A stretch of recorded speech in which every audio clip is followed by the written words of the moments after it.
சியாமலாமா சொன்ன பதில் தலைப்பு என்னன்னு சொல்லிடுறேன். முயற்சியே இல்லாமல் செயல் நடக்கும் என்பதை புரிந்து கொள்வது எப்படி? நடக்குமா நடக்காதா, நடக்கும் என்றால் எவ்வாறு என்ற ஒரு கேள்வி நம்ம டிஸ்கஸ் பண்ணிட்டு இருக்கோம். அதுல முதல் விஷயமாக சரணடைந்த பக்தர்களிடம் நடக்கும்னு சொல்லிட்டு ஏன் நமக்கே கூட நடக்குதே அப்படின்னு சொல்லிட்டு ஒரு சில எக்ஸாம்பிள்ஸ் காட்டினாங்க. காலையில நம்ம பிரஷ் எடுக்கிறோம், விளக்குறோம், செய்யறோம். Most of the repeated actions, நம்ம பண்ணக்கூடிய ஆக்ஷன்ஸ் எல்லாமே வந்து முயற்சி இல்லாமல் நடைபெறுகிறது அல்லவா அப்படின்னு கோடிட்டு காட்டியிருந்தாங்க. சரியா சியாமலாமா காட்டியிருந்தாங்க. நான் சின்னதா சொல்லிடுறேன். சப்கான்சியஸ் மைண்ட் கான்சியஸ் மைண்ட் கிளாஸஸ்ல நம்ம தெளிவா சொல்லியிருக்கோம். உங்களுடைய சப்கான்சியஸ் ஆக்ஷன்ஸ் எல்லாமே எஃபோர்ட்லெஸ் ஆக்ஷன் தான், ஆட்டோமேட்டிக் ஆக்ஷன்ஸ் தான், அதுல டவுட்டே கிடையாது. சரியா? இப்போ சப்கான்சியஸ் ஆக்ஷன்ஸும் எஃபோர்ட்லெஸ் ஆட்டோமேட்டிக் ஆக்ஷன்ஸா தான் இருக்கு. சரணாகதி அடைந்த பக்தனின் ஆக்ஷன்ஸும் எஃபோர்ட்லெஸ் ஆக்ஷன்ஸா தான் இருக்கு. இப்போ இதை எப்படி டிஃபரன்ஷியேட் பண்ண போறீங்க? அஜ்ஞானியும் எஃபோர்ட்லெஸ் ஆக்ஷன் பண்றான், சரணாகதி அடைந்த பக்தனை கிட்டத்தட்ட ஞானி ஆயிட்டாம அவனும் எஃபோர்ட்லெஸ் ஆக்ஷன் பண்றான். சரியா? இப்போ இதை டிஃபரன்ஷியேட் பண்ணி காட்ட முடியுமா? ரெண்டுக்கும் டிஃபரன்ஸ் இருக்கா இல்லையா? ரெண்டுக்கும் டிஃபரன்ஸ் இருக்குண்ணா. இப்ப நார்மலா நம்ம பண்ற அந்த சப்கான்சியஸ்ல இருந்து வர்றது எஃபோர்ட் இல்லாம வர்றது. ஆனா பக்தர்களுடைய செயல் எப்படி இருக்கும் அப்படின்னா, அங்கேயும் எஃபோர்ட் இல்லாம வருது அப்படின்னா அவங்க வந்து எல்லாமே பகவான்கிட்ட சரண் அடைஞ்சிட்டாங்க. சோ அப்ப வந்து என்ன அவன் வந்து எதுவுமே நினைக்க மாட்டான், யோசிக்க மாட்டான், எதுவுமே பண்ண மாட்டான். அப்ப அவனுக்குள்ள இருக்கிற காட் கான்சியஸ் வந்து இவனை வச்சு இப்ப நம்ம என்ன பண்ணணும் அப்படின்னு இந்த பிராரப்த கர்மா, இந்த உடம்பு இப்ப அடுத்து சாப்பிடணுமா, அடுத்து வந்து என்ன பண்ணணும், பானை பண்ணணுமா, அந்த மாதிரி உள்ள இருந்து காட் கான்சியஸே அந்த எண்ணத்தையும் உருவாக்கி அவனே அந்த செயலையும் படுத்திடுவான். அவன்கிட்ட கேட்டோம் அப்படின்னா இது நான் பண்ணலையே அப்படிதான் சொல்லுவான். சோ அவனுக்கு வந்து அந்த நான் செய்கிறேன் அந்த இதே இல்லாம, நான்ங்கிறதே இல்லாம அவன் இருக்கும்போது சப்கான்சியஸ்ல இருந்து காட் கான்சியஸ்ல இருந்து அவனுக்கு வந்து என்னென்ன வேணுமோ அது வந்து காடே பாத்துக்கிறோம் பண்ணிக்கிறோம் அப்படின்னு நம்ம வந்து சரண்டர் ஃபீல்ல இருக்கிற பக்தனுக்கு சொல்லிடலாம். சரி, ஓகே. இப்போ நான் இன்னும் டெப்தா போறதுக்காக மறுபடியும் இன்னொரு கொஸ்டினை கேட்கிறேன். கான்சியஸ், சப்கான்சியஸ், புதுசா ஒரு வார்த்தையை இப்ப கொண்டு வந்திருக்காவ, காட் கான்சியஸ்னஸ் அப்படின்னு ஒண்ணு கொண்டு வந்திருக்கா. சரியா? இப்ப நல்லா புரிஞ்சுக்கோங்க. கான்சியஸ் மைண்ட்னா உங்களுக்கு எல்லாருக்குமே நல்லா தெரியும். நம்ம கிளாஸ் அட்டன் பண்ணவங்க எல்லாருக்குமே ரொம்ப கிளியரா தெரியும். சப்கான்சியஸ்னாலும் என்னன்னு நல்லாவே தெரியும். இப்ப புதுசா ஒரு கான்சியஸ் இன்ட்ரடியூஸ் பண்ணிருக்கா, காட் கான்சியஸ் மைண்ட் அப்படின்னு ஒன்னு இன்ட்ரடியூஸ் பண்ணிருக்கா. சரியா? இப்போ நம்ம எல்லாருக்குள்ளேயும் அந்த மூன்றுமே இருக்கிறதா? Conscious, subconscious and god conscious, அது எல்லாத்துக்குள்ளேயுமே மூன்றுமே இருக்கிறதா, அல்லது சரணாகடைந்த பக்தனுக்கு மட்டும்தான் அது இருக்கிறதா என்று கேட்டால் என்ன பதில்? எல்லாருக்குமே இருக்குண்ணா, மூணுமே எல்லாருக்குமே இருக்கு. நம்ம வந்து கான்சியஸ்ல எண்ணங்கள் செயல்கள் எல்லாம் நம்ம வந்து அதை ஓட விட்டுறோம், இல்லாட்டி சப்கான்சியஸ ஓட விட்டுறோம். எப்ப நம்ம ரெண்டையுமே அமைதியாக்குறோமோ அப்ப வந்து காட் கான்சியஸ், அப்பதான் அது வந்து உள் உணர்வு, அப்பதான் அது வந்து செயல்படுறது ஃபீல் பண்ண முடியும். அனைவருக்குள்ளுமே இந்த மூன்றுமே இருக்கிறது.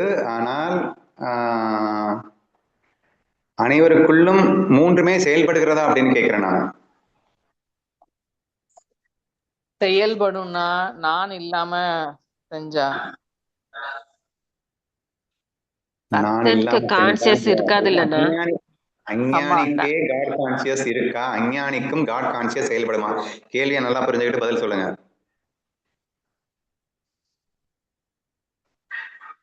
காட் கான்சியஸ் தான் செயல்பட்டு கொண்டு இருக்குதுன்னா, பட் அது அறியாத, அது வந்து காட் கான்சியஸ்னு அறியாம இருக்கிறான் அஞ்ஞானி. காட் கான்சியஸ் தான் ஆக்டிவேட் பண்ற அஞ்ஞானிக்கு. அதுல நான் ஒட்டிட்டு நான் செய்கிறேன் அப்படி வாங்கும்போது அவன் அஞ்ஞானி ஆகிறான். இங்க வந்து செயல்களை என்ன கொடுத்துருக்கோ அங்க சமநிலை பாவனையில விளையாடும் போது இது ஒரு கேமு, ஃபன்னு, மாயை அப்படின்னு விளையாடுறவங்களுக்கு ஞானி அப்படின்னு பேரு. எல்லாமே இருக்கிறது பரபிரம்மம் மட்டும்தானே அவனும். சோ எல்லாருக்குள்ளேயுமே செயல்படுவது காட் கான்சியஸ் அப்படிங்கறத ஒத்துக்கிறீங்க. அஞ்ஞானி அதை தன்மேல் ஏற்றிக்கொள்கின்றான், ஞானி ஏற்றிக்கொள்ளவில்லை. அவ்வளவுதான் டிஃபரன்ஸா? அஞ்ஞானி வந்து இந்த உடம்பு மனசுல ஒட்டிடுறான்னா, ஒட்டிட்டு நான் தான் பண்ணேன் அப்படின்னு அந்த நானை கொண்டு வந்துடுறான், அந்த வேஷத்துல ஒட்டிடுறான். இதே இது ஞானி வந்து அது அந்த வேஷத்துல ஒட்டாம இது வந்து இது நான் இல்ல, உண்மையிலேயே நான் வந்து பரபிரம்மம்ங்கிற அந்த ஃபீலிங்கோட அந்த சத்தியத்தை புரிஞ்சு அவங்க வந்து மாயா ஃபீலிங்ல இருந்து செயல்படுவாங்க, ஞானி அஜ்ஞானி. ஆனா எல்லாருக்குமே செயல்படுறது காட் கான்சியஸ் தான். இந்த டிஃபரன்ஸ் இன்னும் கொஞ்சம் பெட்டரா யாராவது ட்ரை பண்ணுங்க. சுதா ஒரு டிஃபரன்ஷியேட் பண்ணி காட்டுறா இல்லையா, அந்த டிஃபரன்ஸ் தான் எனக்கு ரொம்ப முக்கியம். வேற யார் ட்ரை பண்ண போறீங்க? அந்த டிஃபரன்ஸ் பர்டிகுலரா டிஃபரன்ஸை கோடிட்டு காட்ட வேண்டும் என்று கேட்டு, எல்லாருக்குள்ளேயும் காட் கான்சியஸ் இருக்கு, காட் கான்சியஸ் தான் செயல்படுது என்பதை எல்லாம் சொல்லிவிட்டீர்கள். But I wanted to know the exactly difference between gnani and agnani. Sudha in fact சொல்லிட்டா, நீ சொன்னது யாருக்குமே புரியலன்னு நினைக்கிறேன். ஆனா சுளுப்தில பார்த்தோம்னா 2 பேருக்குமே அப்ப நமக்கே நல்லா புரியல, காட் கான்சியஸ் மட்டும் தானே ஒர்க் ஆயிட்டு இருக்கு. அப்கோர்ஸ் சுளுத்தில மட்டும் கண்டிப்பா எல்லாருக்குமே ஒரே கான்சியஸ் ஒர்க் ஆயிட்டு இருக்குது, காட் கான்சியஸ் ஒர்க் ஆயிட்டு இருக்கு. சுளுத்தில 2 பேருமே ஒண்ணு அப்படிங்கறத நீ ப்ரூவ் பண்ணிட்டேன். அப்ப ஜாக்கிரத்திலையும் சொப்னத்திலையும் ஒண்ணு இல்லை அப்படின்னா அந்த டிஃபரன்ஸ் என்ன அப்படிங்கிறது தான் சுதா தன் பங்குக்கு சொல்லிட்டா. வேற யாராவது ட்ரை பண்ண போறீங்களா? எப்போ இந்த மனசு புத்தியையும் நம்ம ஆஃப் பண்ணிடுறோமோ, இந்த மனசு புத்தி தான் நானும் நினைச்சிட்டு அதுல வர்ற உணர்வுகள் என் உணர்வுகள், நான் என்னோட இது அப்படின்னு நம்ம நினைச்சிட்டு இருக்க வரைக்கும் நம்ம வந்து நம்ம கான்சியஸ்ல இதுலதான் இருக்கிறோம். எப்போ இது என்னுடைய உணர்வுகள் இல்ல, பிரம்மத்தின் உணர்வு தான் வெளிப்படுது அப்படிங்கறத நினைச்சிட்டேனோ, இல்ல இதை ஆஃப் பண்ணிட்டாலே அங்க வந்து காட் கான்சியஸ் மட்டும்தான் அங்க இருக்குது. அது நீங்க சொன்ன மாதிரி இன்னைக்கு மெசேஜ்ல சொன்ன மாதிரி அங்க எதுவுமே முயற்சி இல்லாம அங்க ஒரு முயற்சி நடக்குதுன்னா, இப்ப நான் இங்க நடிகன் அதே சொல்லவானா? தாராளமா. இது சரணாகதி பக்தன் சொன்னா அங்க வந்து எல்லாமே ஒவ்வொரு செயலும் நான் நடக்கிறது எந்திரிக்கிறது எல்லாமே என்ன நான் இல்லை, அவன் தான் என்னை ஆட்டுவிக்கிறான், அவன் தான் என்னை நடத்துறான் அப்படின்ற ஒரு ஃபீல் இருக்கும்போது அங்க வந்து தான் அப்படிங்கிற ஒரு ஈகோ இல்லவே இல்லை, ஃபுல் சரணாகதி அடைஞ்சிடான், நான் அப்படிங்கிறது அங்க இல்லவே இல்லை. அப்போ அங்க வந்து ஒன்லி காட் கான்சியஸ் தான் அங்க நடக்குது. அப்புறம் எக்ஸாம்பிள் காவோபா வந்து அவரை வந்து இது ராமாயணம் எழுத சொல்றப்ப நான் செய்யறேன் அப்படிங்கிற தாட் அவருக்கு வர்றதில்லை. ஏன்னா அவர் சரணாகதியில இருக்கிறதுனால அவர் எழுதுறதா நினைக்கல, அவர் செய்யறதா அவர் நினைக்கல. அப்படி அங்க அப்ப கிருஷ்ணா ஃபீல்னு சொல்லும் போது இந்த கேம் ஃபீல் நடிகன் ஃபீல் கொண்டு வரேன்னா, இப்போ எல்லா நடிகன் நான் வந்து ஒரு மாயைக்காக பண்ணுக்காக கேம்காக இந்த உடல் மனம் புத்தி எடுத்துட்டு இந்த ஒரு கேரக்டர்ல நடிக்க வந்திருக்கேன் அப்படின்னு சொல்லும்போது நடிக்கிறது நான் ஜஸ்ட் நடிக்கிறதுக்காக, அப்ப நான் யாரு? நான் பிரம்மம், எல்லாமே பிரம்மம் தான், எல்லா வேஷங்களையும் நான் தான் நடிச்சிட்டு இருக்கேன், எல்லா கேரக்டரும் நான் தான் அப்படின்ற ஒரு ஃபீல்ல நடிக்கும் போது அங்க ஈகோ இல்லை, அங்கேயும் அந்த ஒன்னஸ் ஃபீல்ல எல்லாமே அந்த பாதிப்பு இல்லாம கேரக்டர்ல சேர்ந்து நடிக்கணும்னா அரவணைச்சிட்டு போறதும், எதிர்த்து விளையாடுறதும் எல்லாமே நடிப்புங்கிற ஃபீல்ல ஆனந்தமா இருப்பான் அப்படிங்கிற ஒரு ஃபீல்ல அங்கேயும் செயல்கள் நடக்கும். ஆனா எந்த ஒரு முயற்சியும் இல்லாம அவன் இந்த செயல்கள் இந்த வேஷத்துக்கு இப்ப நடந்து கொண்டிருக்கிறான் அப்படின்னு சொல்லும் போது அதை மட்டும் என்ஜாய் பண்ணிட்டு விளையாடுவான் அப்படின்னு சொல்ல வரேன். ஓரளவு எனக்கு புரிஞ்சிருச்சு நீ புரிஞ்சிட்டு இருக்க அப்படின்றது. எத்தனை பேருக்கு புரிஞ்சதுன்னு தெரியல. இன்ஃபேக்ட் நீ 2 ஆன்சரையுமே சேர்த்து சொல்லிட்டேன்னு நினைக்கிறேன். சரணாகதி அடைந்த பக்தனுக்கும் ஒரு விளக்கம் கொடுத்துருக்க, அண்ட் கிருஷ்ண லீலைக்கும் சேர்ந்து விளக்கம் கொடுத்த மாதிரி எனக்கு தெரிஞ்சது. அப்படித்தானே? ஆமா ஆமாண்ணா. Okay okay. வேற யார் ட்ரை பண்ண போறீங்க? நம்ம அங்க பார்த்தோம்ல, பரதர்மம் ஸ்வதர்மம். அஞ்ஞானி வந்து பரதர்மத்திலேயே அவன் வந்து இப்ப கோரக்கும்பர் இருந்து போனாரு, சட்டியை எடுத்துட்டு போனாரு, நான் செய்கிறேன்ல, சட்டியை செய்யும் போது விட்டலா விட்டலா, எடுத்துட்டு போகும்போது விட்டலா, அங்க அடிக்க வர பானை உடைக்கும் போது விட்டல் செஞ்சதான் சொன்னான், நான் செய்யறேன்னு சொல்லல. இதே அஞ்ஞானி என்ன செய்வான்னா நான் செஞ்சேன் அப்படிம்பான். அங்க இப்ப அப்போ எனக்கு நான் கெப்பாசிட்டி இல்லை, நானே எடுத்துட்டு போறேன்னா எனக்கு கெப்பாசிட்டி இல்லைன்னாலும் சும்மா போய் தடுப்பேன். ஆனா அவன் வந்து விட்டல் செஞ்சது அப்படி விட்டலா அப்படின்னு தான் கூப்பிடுறான். அங்க வந்து ஒரு இதுவும் பண்ணல, இது வந்து விட்டலோட செயல். அங்க தடுக்கிறதும் விட்டலாவா தான் பாக்குறான், உடைக்கிறதும் அங்க விட்டலாவா தான் பாக்குறான். ஆனா நான் அஞ்ஞானியா இருக்கும்போது அங்க எதிர்க்க வேற எவனோ வர்றான் அப்படின்னு பிளே பண்ணுவேன், அடிக்க போவேன். எனக்கு வந்து சொதர்மம், எனக்கு அடிக்கிற தெம்பு கிடையாது, ஆனா பரதர்மத்தை செஞ்சிட்டு இருப்பேன். ஆனா இங்க இருக்கிற அந்த ஞானி வந்து சொதர்மம் ஏதோ இங்க இருக்கிறது ஒண்ணுதான், அவன் அவன் தவிர வேற எதுவுமே கிடையாது, எதிர்க்க வர்ற அந்த ஆப்போசிட் செயல்களும் அவன்தான் அப்படிங்கிற அந்த பாவனையில அவன் வந்து ப்ராப்பரா அதுக்கு சொல்லுவான். இங்க கோரக்கும்பருக்கு நம்ம அங்க டிஸ்கஸ் பண்ணும்போது கோரக்கும்பருக்கு அந்த கெப்பாசிட்டியில சொதர்மம் எதுவும் தெரிஞ்சது, அதனால அவங்கள ஒண்ணுமே பண்ணாம அவன் திரும்பி வந்து மறுபடியும் விட்டு பானையை செஞ்சு எடுத்துட்டு போறான். ஆனா இதே இது நான் என்ன செஞ்சேன்னா அங்க பரதர்மத்தை சொதர்மத்தை விட்டுட்டு அஞ்ஞானியா இருந்தேன்னா அந்த மனம் புத்தியில ஒட்டிக்கிட்டு அங்க வந்து நான் சில தவறுகளை வந்து நான் அங்க வந்து செய்வேன். அதுதான் ஞானிக்கும் அஞ்ஞானிக்கும் உள்ள வித்தியாசம். எந்த ரோல் எடுத்தாலும் நான் வந்து டேக் அப்படின்னு நான் வந்து இதை மறக்கவே மாட்டேன். நான் நடிகனா இங்க வந்து பிளே பண்றேன் அப்படிங்கிறத நான் எந்த ரோல் கொடுத்தாலும் டேக் அப்படின்னு சொன்னோடனே நடிச்சுட்டு அந்த சமநிலை பாவனையில எல்லாம் அவன்தான், அந்த டைரக்டர் தான் அப்படிங்கிற அந்த பாவனையில முடிச்சுட்டு அதுல ஒட்டாம அப்படியே வெளியே வந்துடுவேன். ஆனா இங்க நான் வந்து சில செயல்களை நான் ஒட்டிட்டேன்னா இங்க நான் தான் செய்யறேன், நான் தான் பெரியவன் அப்படிங்கிறத, ஆனா அவன் தான் கொடுக்குறான் பவர், பட் நான் என்ன செஞ்சிடறேன்னா என்னுடைய மனம் புத்தி அகங்காரத்துல ஒட்டிக்கிட்டு ஸ்வதர்மத்தை விட்டுட்டு பரதர்மத்தை செய்ய ஆரம்பிச்சிடுறேன். இதுதான் டிஃபரெண்ட்னு எனக்கு தெரியுதுண்ணா. நர்ஸ் எல்லாம் சொல்லுங்கம்மா, ஒரு ஒரு எக்ஸ்பிளனேஷன் எபிலிட்டி அப்படிங்கறது அண்டர்ஸ்டாண்ட் பண்ணிக்கிறேங்க. இப்போ ஒண்ணும் இல்லை, நான் வந்து கேள்வியா கேட்கிறேன் பாரு, உன்னுடைய ஆன்சர்ல இருந்து எல்லாருக்கும் ஈஸியா புரிய வைக்கிறேன். கோரக்கும்பன் எக்ஸாம்பிள் இவரை காட்டியிருக்கான். இப்போ நான் கேட்குறேன், வினோதினி ஒன்று அஞ்ஞானியா வச்சுக்கிறேன், கோச்சுக்கிறாரு. இப்போ வினோதினி வந்து சட்டி பண்ணிட்டு இருக்கான், கோரக்கும்பன் சட்டி பண்ணிட்டு இருக்கான், சரியா? இப்போ கோரக்கும்பனுக்கு நடந்தது எல்லாமே வினோதினிக்கு நடக்கிறதா வச்சுக்கோங்க. அந்த கோரக்கும்பனையும் காட் கான்சியஸ் தான் இருக்குதான், வினோதினியும் காட் கான்சியஸ் தான் இயக்குது அப்படின்னு சொல்லிட்டான், சரியா?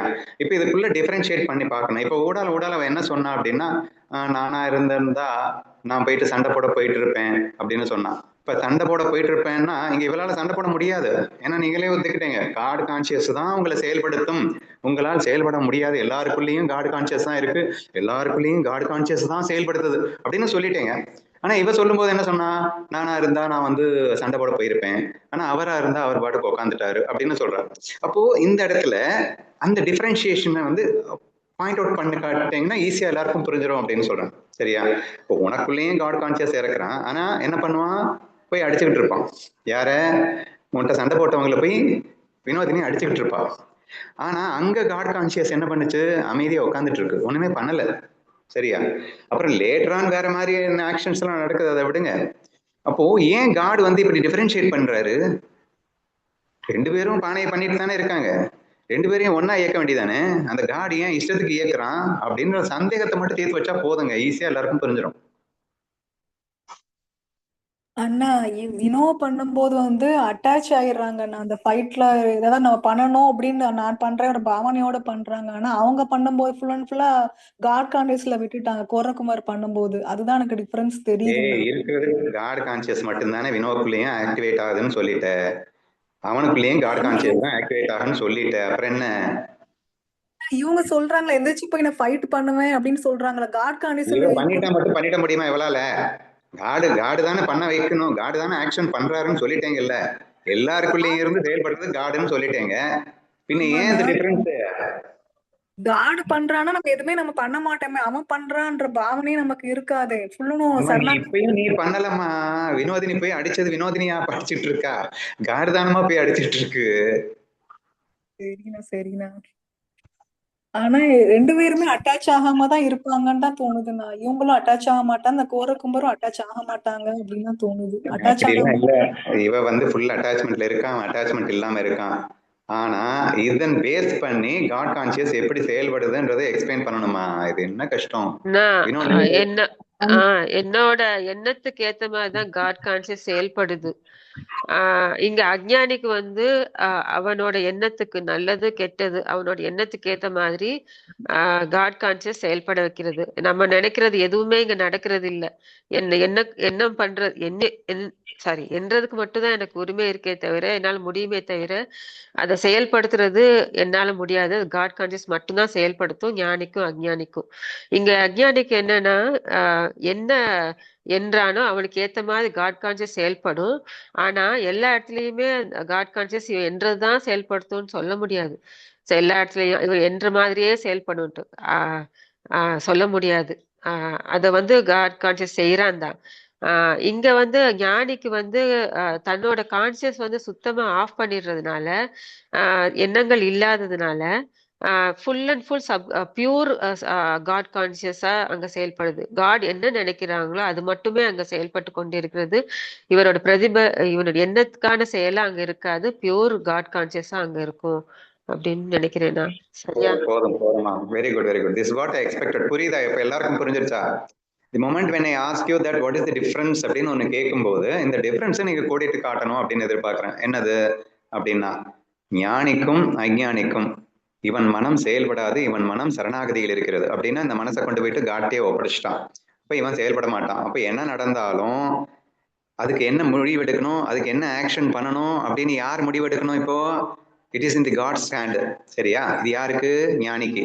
ஆனா அஞ்ஞானிக்கு அப்படின்னு பாத்தீங்கன்னா முடிவெடுக்கிறது. நான் ஏன் நல்லா புரிஞ்சுக்கோங்க, நீங்க சொன்ன ஆன்சர் கரெக்ட். எல்லாருக்குள்ளேயும் காட் கான்சியஸ் இருக்கு, அதுதான் செயல்படுதுன்னு நீங்க சொன்னீங்க இல்லையா, ஆக்ஷன் பார்ட்டுக்கு. அது எல்லாருக்கும் நீங்க சொன்னது கரெக்ட். ஆனா எல்லாருக்குள்ளேயும் இருக்கக்கூடிய அந்த காட் கான்சியஸ் உங்களுடைய எண்ணத்தின் அடிப்படையில தான் செயல்படுது. எப்போ நீங்க டோட்டலா அவன்கிட்ட ஒப்படைச்சிட்டீங்களோ அப்போ மட்டும்தான் டோட்டலா அவனே செயல்படுறான். மற்ற எல்லாருக்குமே அவன் எண்ணத்துக்கு ஏற்றா போல் செயல்படுகின்றான். எண்ணத்துக்கு ஏற்றாற் போல் மட்டும் இல்ல, அவனுடைய கர்மாவுக்கும் எண்ணத்திற்கும் ஏற்றாற் போல். அப்படி சேர்ந்து வச்சுக்கோங்க. நம்ம நினைச்சதெல்லாம் நடந்துறது இல்ல. என் கர்மா பிளஸ் என்னுடைய எண்ணம், இது ரெண்டையும் அடிப்படையில அவன் இயக்க ஆரம்பிச்சிடுறான். பக்தனுக்கு அப்படின்னு எடுத்துக்கிட்டீங்கன்னா அவன் தான் கொண்டு போய் அங்க ஒப்படைச்சிட்டானே. அப்போ அடுத்து என்ன செய்யணும் அப்படிங்கறது இவன் தான், யாரு? காட் தான் டிசைட் பண்ணணும் அப்படிங்கிற மாதிரி ஆயிடுது. So this is the way you have to find out a difference அப்படிங்கறத புரிஞ்சுக்கணும். ஓரளவு எல்லாருக்கும் தெளிவா? தெளிவுண்ணா. ஓகேண்ணா. ஓகே. இப்போ எனக்கு இந்த வித்யா சொன்னது எல்லாருக்கும் புரிஞ்சிருக்காது. இப்ப பக்தனை பத்தி நல்லா தெளிவா சொல்லிட்டேங்க. முயற்சி இல்லாத இயக்கம் என்றால் என்ன, அஞ்ஞானிகளும் முயற்சி இல்லாமல் செய்கிறார்களே அப்படின்னா, பட் அது கரப்டட் சப்கான்சியஸ்ல இருந்து செயல்படுகின்றது. அதற்கும் கர்மா உண்டு. கண்ணன் மீண்டும் அவர்களை இயக்க வேண்டியது வருகிறது. சரியா? இப்ப கரப்டட் சப்கான்சியஸ் மைண்டுக்கும் ரெஸ்பான்சிபிலிட்டி யாருன்னா நீதான். இப்ப கான்சியஸ் மைண்டு ஒர்க் ஆயிட்டு இருக்கு. நீங்க சப்கான்சியஸ்ல செயல்படும் போதும் கூட நான் செயல்படலைன்னு சொல்ல முடியாது. ஏன்னா கான்சியஸ்ல நீங்க போட்ட கரப்டட் ப்ரோக்ராம் தான் இங்க செயல்பட்டு இருக்கு. அப்போ அந்த பேஸ் பண்ணி தான் அங்க கண்ணன் இயக்க ஆரம்பிக்கின்றான். சரியா? ஸோ தேர்ஃபோர் ஆட்டோமேட்டிக் ஆக்ஷன்ஸ் அஞ்ஞானிகள் செய்தாலும் கூட அது இறைவன் அவர்கள் எண்ணங்கள் படிதான் இயக்குகின்றானே தவிர அது பூரணமாக கடவுள் இயக்கமாக மாறாது அப்படின்னு புரிஞ்சுக்கணும். சரியா? அப்போ பூரணமாக கடவுள் இயக்கமாக மாற வேண்டும் அப்படின்னு சொன்னா நீ பூரண சரணாகதி செய்த பிறகு அது மாறுகிறது. கான்சியஸ் நீ கம்ப்ளீட்டா சரண்டர் பண்ணிட்ட அப்படின்னா சப்கான்சியஸும் சரண்டர் பண்ணப்பட்டதாகவே ஆகிவிடுகிறது. அது எப்படின்னு நீங்க கேட்கலாம். நான் என்ன சொல்லியிருக்கேன், நீங்க எவ்வளவுதான் கரப்டட் சப்கான்சியஸ் இருந்தாலும் கவலை இல்லைங்க. நீங்க கான்சியஸ்ல தெளிவாயிட்டீங்கன்னா அந்த கரப்டட் சப்கான்சியஸ் எந்திரிச்சு வரவே முடியாது. கான்சியஸ் சப்போர்ட் இல்லாம ஒரு மண்ணும் கிளிக்க முடியாது. அதனால அல்டிமேட் பவர் கான்சியஸுக்கு தான் நம்ம சொல்லியிருந்தோமா இல்லையா? இப்ப அந்த அல்டிமேட் பவர் கான்சியஸ் கொண்டு போயிட்டு அந்த பவர் யாருக்கு கொடுத்தாச்சு? காட் கான்சியஸ்ட கொடுத்தாச்சு. அப்போ சப்கான்சியஸ்ல இருந்து 1000 தான் வந்தாலும் அதை அனுமதிக்கணுமா வேண்டாமா, அதை எக்ஸிக்யூட் பண்ணணுமா, இது எல்லாமே இப்போ கான்சியஸ்க்கு பதிலா காட் கான்சியஸ் டிசைட் பண்ற மாதிரி மாறிடுது. அப்போ ஆட்டோமேட்டிக் ஆக்ஷனுக்கு பூரண பொறுப்பு இறைவன் எடுத்துக்கொள்கிறான். எப்போதுன்னா நீ பூரண சரணாகதி செய்த பிறகு, உன்னுடைய கான்சியஸ்ல செய்த பிறகு. அப்போ நடக்கின்ற ஆட்டோமேட்டிக் ஆக்ஷன்ஸ் முழுக்க முழுக்க இறைவனால் நடத்தப்படுகிறதாக வருகிறது. அஞ்ஞானிகளுக்கும் most of the time automatic action நடக்கும் சப்கான்சியஸ்ல இருந்து. அது இறைவன் இயக்கம் என்று நீங்கள் பூரண இறைவன் இயக்கம்னு சொல்லக்கூடாது. உங்கள் எண்ணத்தின் அடிப்படையில் இறைவன் இயக்கம் தான் என்று நீங்கள் சொல்லிக் கொள்ளலாம். இது வரைக்கும் ஐ திங்க் எல்லாருமே தெளிவா இருப்பீங்கன்னு நம்புறேன். இனி நெக்ஸ்ட் இம்பார்ட்டன்ட் கொஸ்டின் என்னன்னா, சரணாகதி அடைந்த பக்தன் வரைக்கும் நீங்க தெளிவாயிட்டீங்க. கிருஷ்ண லீலை அப்படிங்கிறதுல மனம் செயல்படுகின்றது இல்லையா? கான்சியஸ் மைண்ட் ஒர்க் பண்ணாதான் லீலை பண்ண முடியும். நீங்க இங்க கொண்டு போயிட்டு இறைவன்கிட்ட கொடுத்துட்டீங்கன்னா லீலையை கூட இறைவனே பண்ற மாதிரி ஆயிடுது. இப்போ அந்த கோரக்கும்பன் எக்ஸாம்பிள்ல திருப்பி சட்டி பின்னாடி போய் வெளுன்னு வெளுத்தது. இங்க இந்த லீலையை கோரக்கும்பன்லாம் பண்ணலைங்க. கோரக்கும்பன் மனசுக்குள்ள நினைக்க கூட இல்லை. இந்த சட்டியை வச்சே அவங்கள ஓட ஓட விரட்டணும் அப்படின்னு சொல்லிட்டு கோரக்கும்பன் நினைக்கல. அவன் நினைச்சது நடக்கல. ஏன்னா இவன் தான் டோட்டலா இறைவன் ஒப்படைச்சிட்டானே. இப்ப இறைவன் தான் லீலைகள் பண்ணக்கூடியவனாக இருக்கின்றான். சரியா? அல்லது ஞானிகளாகட்டும், லீலைகள் பண்ணுகின்ற ஞானிகளும் இருக்கிறார்கள். சரணாகதியிட இந்த பக்தன் லீலை செய்வதில்லை, அதை இறைவனிடம் ஒப்படைத்துவிட்டு அவன் வேடிக்கை பார்ப்பவனாக மட்டும் இருக்கின்றான். கிருஷ்ணனை மாதிரி ஞானிகள் லீலைகளும் செய்வார்கள் அப்படின்றத நீங்க புரிஞ்சுக்கணும். சரியா? அப்போ நம்ம ஞானதேவர் எடுத்துக்கோங்க, கல்ல பிறக்க வச்சாரு, எரும மாட்டை பேச வச்சாரு, இதெல்லாம் லீலைகள்னு வந்துடும். சரியா? அப்போ இந்த லீலைகள் செய்யும் போது ஆட்டோமேட்டிக் ஆக்ஷன், எஃபோர்ட்லெஸ் ஆக்ஷன் என்பதை நீங்கள் எவ்வாறு புரிய வைக்க போகிறீர்கள்? இதுக்கு மட்டும் ட்ரை பண்ணுங்க. டைம் ஆச்சு, ப்ளீஸ் கொஞ்சம் பொறுமையா பொறுத்துக்கோங்க. இதை மட்டும் கொஞ்சம் யாராவது எக்ஸ்பிளைன் பண்ணுங்க, நம்ம முடிச்சுக்கலாம். வித்யா சொல்லிட்டா, but I am not satisfied with this explanation. அவளுக்கு புரிஞ்சிருக்குன்னு மட்டும் தெரிஞ்சது. சித்ரா, சுதா, யாராவது ட்ரை பண்ணுங்களேன். அண்ணா, இது ஒரு எக்ஸாம்பிள், இந்த ரெண்டுக்கும் இருக்கிற வித்தியாசம் என்னன்ட்டு தோணுதுன்னா, இப்ப ஒரு டைரக்டர் இருக்காரு. இப்போ அவர் நடிகனும் டைரக்டரும் இருக்கிற மாதிரி நான் சரணாகதியான பக்தனுக்கு நான் எக்ஸாம்பிள் தோணுனதுன்னா, அதாவது அந்த டைரக்டர் இயக்குறான், நான் இயங்குறேன். அப்படிங்கும்போது என்னால் எந்த ஒரு செயலும் இல்லை, முழுக்க முழுக்க அவனோடது, அவனோட எண்ணத்தின்படி நான் ஆடுகின்றேன் அப்படிங்கிற அந்த ஒரு ஃபீல்ல இந்த சரணாகதி பக்தன் இருப்பான் அப்படிங்கிறது தோணுதுன்னா. கிருஷ்ணன் அப்படின்ட்டு பார்த்தோம் அப்படின்னா, கிருஷ்ணன் இப்போ கமலஹாசனே இப்ப தசாவதார படத்துல எடுத்தோம் அப்படின்னா அவனே டைரக்டர், அவனே அந்த கேரக்டராவும் இருந்து அந்த நடிகனாவும் இருந்து அந்த கேரக்டர் எல்லாம் பண்றான். அப்படிங்கும்போது முழுக்க முழுக்க அவனோட இயக்கம் தான் அந்த படம் ஃபுல்லா, அந்த இது ஃபுல்லா அவனே டைரக்டர். அப்படிங்கும்போது அவன் எண்ணத்தால, அதாவது ஃபுல்லா ஒரு கேமுக்காண்டி, ஒரு சுவாரஸ்யத்துக்காண்டி எந்த மாதிரி வில்லன் ரோல் எடுத்தாலும் ஹீரோ ரோல் எடுத்தாலும் அத்தனையும் அவன் என்ஜாய் பண்ணி நடிக்கிற மாதிரி கண்ணனோட ரோல் இருக்கும் அப்படிங்கிறதும் தோணுதுன்னா. சரணாகதியோட இந்த பக்தனுக்கு புரிஞ்சிருச்சு. எனக்கு அடுத்து சொன்னது எனக்கு தெளிவா புரியலையே. இல்லன்னா இதுல டைரக்டர் அப்படின்ட்டு ஒருத்தர், டைரக்டர்ன்ட்டு அதாவது இறை அப்படிங்கிற ஒரு தன்மையில இருந்து நான் இயங்குறேன் அப்படிங்கிறது சரணாகத பக்தனோட நிலை. இதுல கண்ணனோட நிலை அந்த டைரக்டரே அவனா இருக்கும்போது கேமுக்கு எந்த மாதிரி என்ஜாய் பண்ணலான்ட்டு அவனே உருவாக்கி அவனே நடிக்கிறான், அவனாவே இருந்து அப்படிங்கிறது. சுசித்ரா, நீ நீ ஈஸ்வரன் கிட்ட போயிட்ட. கிருஷ்ணனே ரெண்டா நீ பார்க்கணும். கிருஷ்ணன், நீங்க கிருஷ்ண லீலையில கிருஷ்ணனை வேற நம்ம ரெண்டாவும் சேர்ந்து சொல்லினால கன்ஃபியூஸ் ஆயிடுச்சுன்னு நினைக்கிறேன். Krishna can also be called as Ishwara. And நம்ம கிட்ட விளையாடினான் இல்லையா, லீலைகள் பண்ணான் இல்லையா, அந்த கோபிகா லீலை, வெண்ண திருட்டு லீலை அப்படின்னு ஏகப்பட்ட லீலைகள் பண்ணான் இல்லையா, அவன் ஈஸ்வரன் கிடையாது. அவன் ஜீவ வேஷத்தை தரித்தவன். ஈஸ்வரனே ஜீவ வேஷத்தில் இருந்தவன். அவனை ஞானியா மட்டும் பாரு, நீ ஈஸ்வரனுக்கு போகாத. ஞானி, லீலைகள் பண்ணுகின்ற ஞானி, சரணாகதி அடைந்த பக்த ஞானி, அவ்வளவுதான் நீ யூஸ் பண்ணும். நீ ஞானி cannot become a director again, ஞானி cannot become an ஈஸ்வரா அப்படின்ற கான்செப்டை வச்சு ஐ நீட் an explanation. சொல்லு. சித்ரா சொன்னால ஃபர்ஸ்ட் சரணாகதி ஆனவன் டைரக்டர் சொல்றத செய்யறான். கிருஷ்ணலீலா வரும்போது அந்த கமலஹாசனே அந்த டைரக்டர் சொல்றத அந்த ஸ்பாட்லயே அவனா அந்த கேம் சுவாரஸ்யமா இருக்கணுங்கிறதுக்காக அவனே எக்ஸ்ட்ராவா ஒரு அந்த சிச்சுவேஷன் தகுந்த மாதிரி ஜோக்காவோ ஸ்பைட்டாவோ ஏதோ ஒண்ணு அந்நேரத்துக்கு அவன் பண்ணும்போது அந்த கேமுக்கு இருக்கிற சுவாரஸ்யத்துக்கு அவனா ஒரு லீலைய பண்றதுன்னா. I need much more better explanation. Sudha, try பண்ண. அண்ணா இப்போ அவங்களுக்கு கான்சியஸ், சப்கான்சியஸ், காட் கான்சியஸ் மூணுமே இப்போ ஒன்னாதான் இருக்கும். காட் கான்சியஸ் மட்டும்தான்.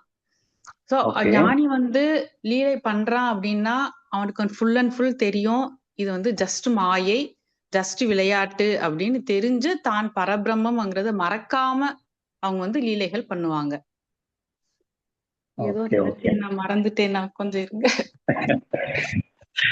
சரி, ஓகேம்மா, நான் கிளாரிட்டி கொடுக்குறேன். Please try to understand. ரொம்ப சிம்பிளா உங்களுக்கு நான் புரிய வைக்கிறேன். நம்ம இது என்ன பேசிட்டு இருக்கோம்? Conscious mind, subconscious mind, god. அழகா நம்ம பிரிச்சுட்டோமா? இதுல பக்தன் ரொம்ப ஈஸியா எல்லாருக்கும் புரிஞ்சிருச்சு. அந்த கான்சியஸை கொண்டு போயிட்டு காட்டை கொடுத்துட்டான். ஸோ தேர்ஃபோர் அங்க வேலை முடிஞ்சது. அது எல்லாருக்கும் புரிஞ்சிருச்சு.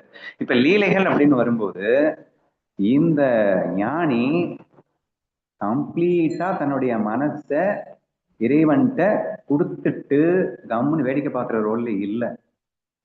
நம்ம எல்லாருமே எதுக்காக பிறந்திருக்கோம்? கேம் ஆடத்தானங்க, ஃப்ரெண்ட்லி கேம் ஆடத்தானங்க பிறந்திருக்கோம். அப்ப இந்த உலகத்தை மாயை என்று உணர்ந்து அனைத்தும் நானே என்று தெளிந்து புரிந்து உணர்ந்து உன் இஷ்டத்துக்கு ஆடுறதுக்காக தானே இறைவன் உனக்கு சுதந்திரத்தையே கொடுத்தான். கொடுத்த சுதந்திரத்தை நீ பேக் டு அவன்கிட்டே கொடுத்துறது பக்தனுடைய வேலை. ஆனா ஞானி அப்படிங்கிறவன் அப்படி கொடுக்கணும்னு அவசியம் இல்லை அப்படிங்கிற நான்.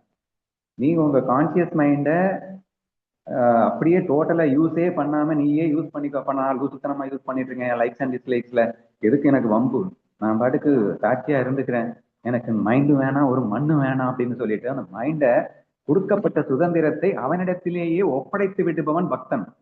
ஆனால் ஞானி என்பவன் கொடுக்கப்பட்ட சுதந்திரத்தை அற்புதமாக பயன்படுத்துபவன். கிட்டத்தட்ட ஈஸ்வரனை மாதிரியே பயன்படுத்துவான். ஏன்னா இவனும் பியூர் சாத்விக்னு சொல்ல முடியாது. இன்ஃபேக்ட் குணாதீதனாக இருந்து பயன்படுத்துகின்றவனாக இருக்கின்றான் அப்படின்னு சொல்லுவேன் நான். சரியா? இப்பையும் இவனுடைய எண்ணத்தை ஈஸ்வரன் தான் இயக்குவான்.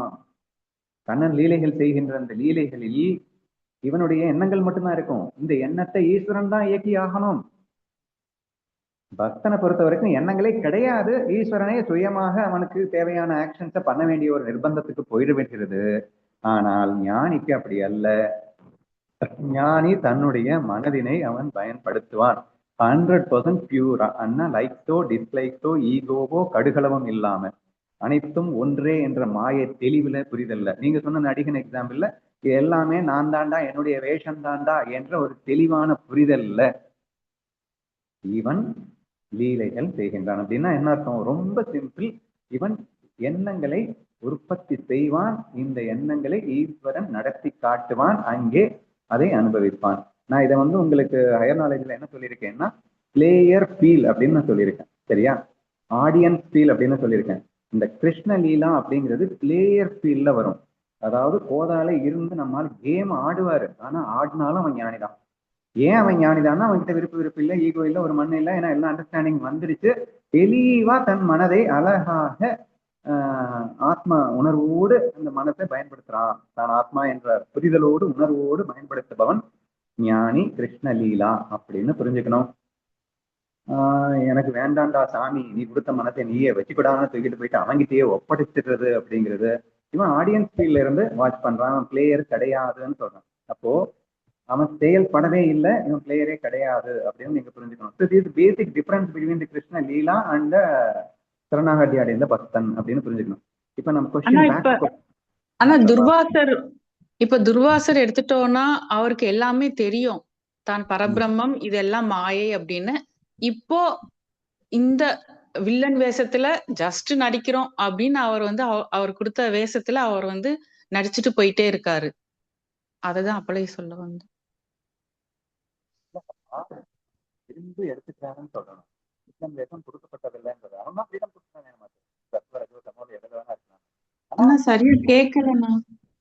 ஐயோ, எந்த நேரத்துல உங்களுக்கு கேட்காம போகுதா? இப்ப கேக்குது. Okay okay. So Durvasar it's a nice example. Durvasa is a man who is குணாதீதான். தயவு செய்து புரிஞ்சுக்கோங்க. அவன் குணத்தில் ஒட்டாமல் ஆனால் குணங்களை பயன்படுத்துவான் தான் அவன். சரியா? பக்தன் யாரு? மனசையே கொண்டு போயிட்டு அவன்கிட்ட ஒப்படைச்சிருவான். அவன் குணத்தை பயன்படுத்துபவனே அல்ல அப்படிங்கிற மாதிரி வருது. ஆனா எங்க குணத்தில் ஒட்டாமல் குணங்களை பயன்படுத்துபவன் யாருன்னா துர்வாசர்.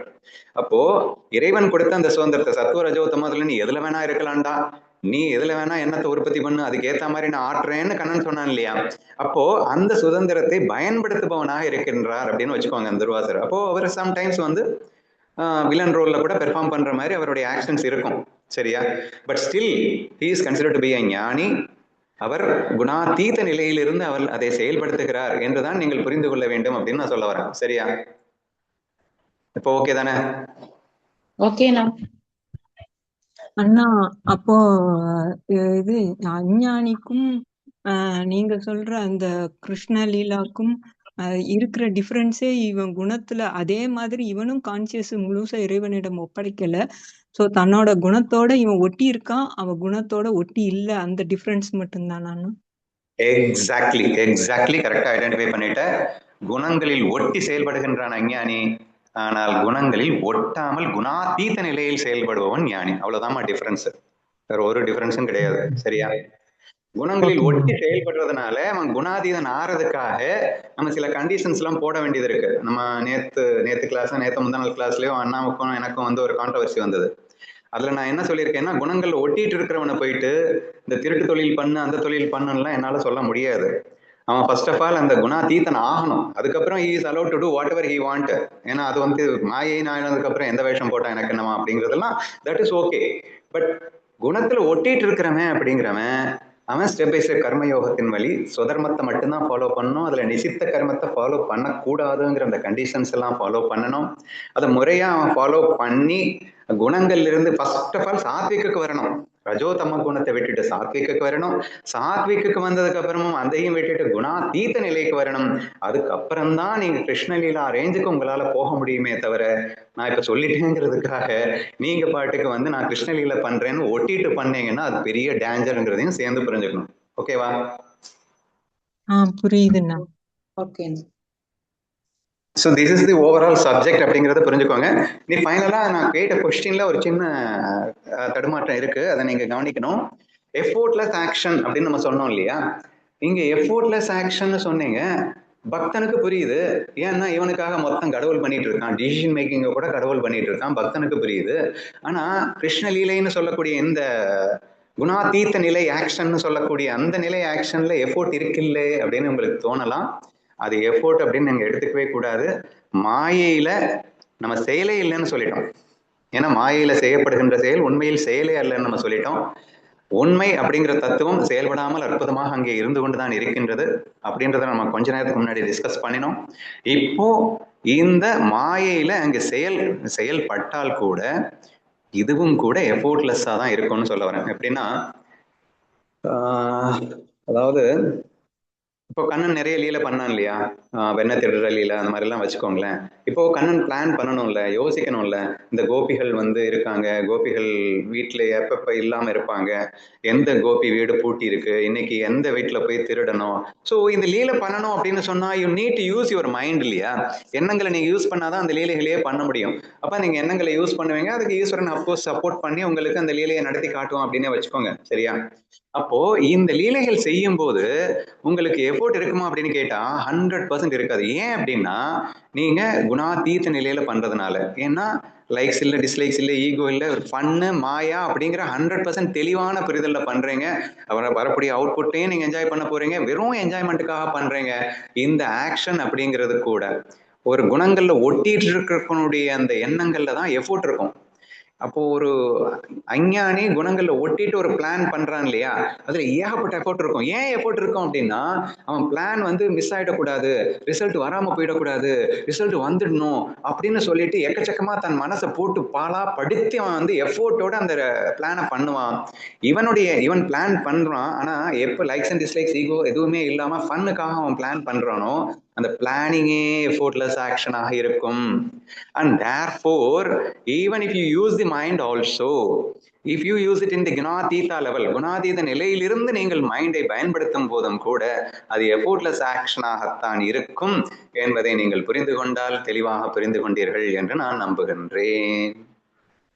ஆனா இப்ப வந்து நான் செய்றேன் அந்த தாட்டே இல்லாம நம்ம ஒவ்வொரு செயலும் செய்யும் போதும் அது வந்து முயற்சியா இருந்தாலும் அது வந்து முயற்சி இல்லாம பண்றதா அர்த்தம் ஆயிரும் இல்லைன்னா?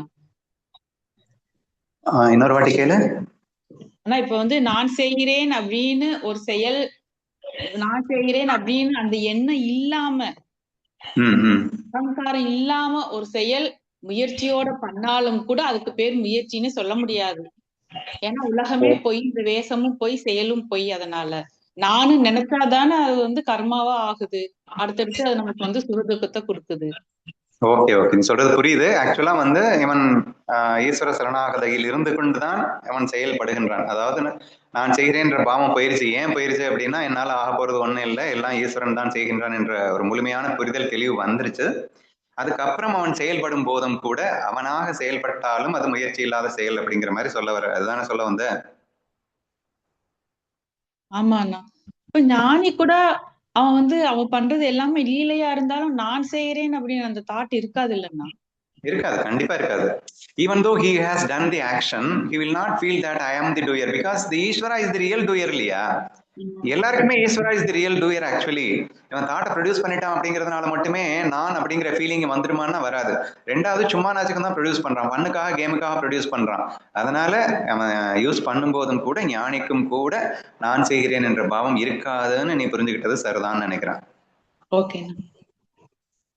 தில்லாலங்கடி படத்துல ஹீரோ கூட எஃபோர்ட்லெஸ்ஸா செயல்படுவான். அவன் எதுவுமே பிளான் பண்ண மாட்டான். பிளான் பண்ணாலும் எது நடந்தாலும் அது வந்து கேம் ஆஃப் ஃபன்னா எடுத்துட்டே போயிட்டே இருப்பான்லண்ணா. It's also best example, we can take it like that. அவன் செய்வது லீலையாக செய்கின்றான். ஏன்னா அங்க செல்ஃபிஷ்னஸோ லைக்ஸோ டிஸ்லைக்ஸோ ஒரு மண்ணாங்கட்டியும் கிடையாது. ஸோ 100% லீலையாக செய்வதாக இருக்கும் பட்சத்தில் அது கண்டிப்பாக எடுத்துக்கலாம். 100% ஃபன்னா தானே காட்டுறான் அந்த டேரக்டர். அந்த தில்லாலங்கடி படத்துல காட்டுறது எல்லாமே ஜஸ்ட் ஒரு ஃபன்னுக்காக மட்டுமே அவன் செய்யக்கூடிய ஆக்ஷன்ஸ்களாக அவன் காட்டிக்கிட்டே போவான் அப்படிங்கிற மாதிரி இருக்கும். ஒரு கிளாரிட்டி கிடைச்சதா எல்லாருக்கும்? ரொம்ப நேரம் டைம் எடுத்துக்கிட்டேன், ரொம்ப சாரி.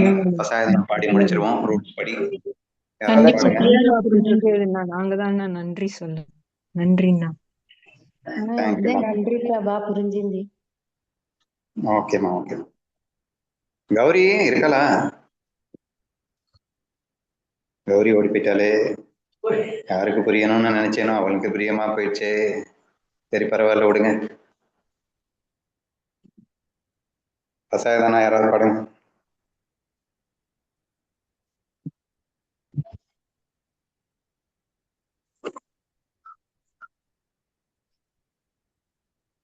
பேர் சொல்லணுமா? சித்ரா, நீயே பாடுறியா? பாடுறேன்னா. ஓகே. விஸ்வாத்மகே தேவி ஏனே வாக்கியோஞே தோசா ஹரினா. கரெக்ட் தான். ஏனே வாக்கியங்கே தோசாவே దోసోని మజత్యావే పసాయదాననే జయ కలాంచి వెంకటి సాండు దయా సత్కర్మి రది వాడు భూదా పరస్పరే పడో మైత్ర జీవాచి తురిదాసే తిమిర జావు విశ్వస్వధర్మ సూర్య బాహు జోజే వాంచీల దోదే లాగో ప్రాణి జాత వర్షత సకల మంగళి ఈశ్వర నిష్ఠాచి మాత్యాల్ అనవరత్త పూమంటలి పేటతు పుత్త సలా కల్పతరుచే ఆరవ సేదనా సింతామణి చేకావ బోళతే జే అర్ణవ బియో సాంచే చంద్రమే జే అలాంఛన మార్తండ జే తాపహీన దే సర్వాహి సదా సంజన సోయరే హోతు హింబహునా సర్వసుహి పూర్ణ హోని దిహి లోకి బజ్జో ఆది పురుకి అకంఠిత ఆని గ్రంథో బజీవియే విశేషి లోకి ఏ దృష్ట అదృష్ట విజయే హో ఆవేజీ ఏతమనే శ్రీ విశ్వేశ్వరావో ಹಾಹೋಯಿಲ ದಾನ ಪಸಾವೋ ಏನೇವರೇ ಜ್ಞಾನದೇವೋ ಸುಖಿಯಾ ಜಾಲ ಏನೇವರೇ ಜ್ಞಾನದೇವೋ ಸುಖಿಯಾ ಜಾಲ ಏನೇವರೇ ಜ್ಞಾನದೇವೋ ಸುಖಿಯಾ ಜಾಲ बोला पुंडरीक वरत हरिविठाल श्री ज्ञानदेव तुकाराम पंडरीनाथ भगवान की जय। माऊली श्री ज्ञानेश्वर महाराज की जय। जगतगुरु श्री तुकाराम महाराज की जय। सर्व संतनों की जय। आंजनेय मूर्ति की जय। गोपाल कृष्ण भगवान की जय। इंद्रा माता की जय। Thank you to all of you. Thank you, na. Thank you, na. Thank you.